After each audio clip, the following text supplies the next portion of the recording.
As Sun is losing its independence, let's reflect on what key contributions Sun made to Silicon Valley since its inception. Next, on the Forbes.com Video Network. You know, we don't often remember how many parts of the world a successful company touches in its lifespan. It's certainly worth doing in the case of Sun Microsystems, now disappearing into IBM. Few companies have touched, even created, so much of our modern lives. Just consider the basics.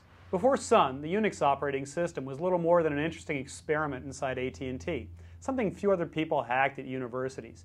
Today, it is the primary operating system of the computer servers responsible for much of the internet, and through its variant Linux, is the center of the open source software revolution and cheap servers, which in the end killed Sun's profit margins.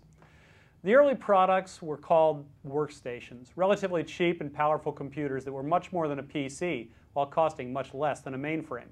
And they were fast. I knew a stock trader in Tokyo who brought a Sun workstation into town, and in 1 year he made the company $600 million. He had a 2-second advantage over everyone else in the exchange. Well, think about it. Those workstations and all that computer power, they were critical in the rise of complex mathematics and the financial engineering on Wall Street. Hey, Sun didn't create the subprime debacle, but you can bet a lot of those crazy derivatives passed through its silicon. Sun's other two mainstay customers were telecom companies and the government. Those cell phones we all carry around and the broadband data we're addicted to, that requires a heck of a lot of computation, and Sun powered more of it than anyone.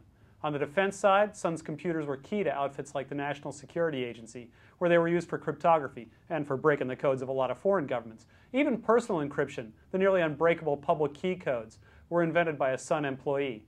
On the fun side, Sun's workstations were used by Pixar to repopularize animation with the movie Toy Story. Star Command, come in. Do you read me? Workstations hooked together, those became servers, and I say Sun played a key role in the growth of the internet, in the 1990s anyway. But not just for the hardware. The Java software language, first popular code that worked independent of any particular hardware or operating system, came out of Sun. Without it, it's almost unthinkable we could have had the myriad number of machines that make up the internet today. Then there are the people who passed through Sun. Sun's founders included Vinod Khosla, a key Silicon Valley venture capitalist, and Andy Bechtolsheim, who, besides building many important pieces of technology, went on to provide seed funding for Google. Oh yeah, Google CEO Eric Schmidt, a Sun alum. And so are the founders of BEA Systems. Scott McNealy, when he wasn't running Sun, was one of the driving forces in the landmark Microsoft antitrust trial. And Sun was a lot better than most companies out here at promoting women. Carol Bartz, who's now the CEO of Yahoo, was a Sun alum. So is Kim Police, CEO of SpikeSource, who was once credited with giving Java its name. So what killed such a powerful, influential company? Well, it may be that some great companies just live out their useful span.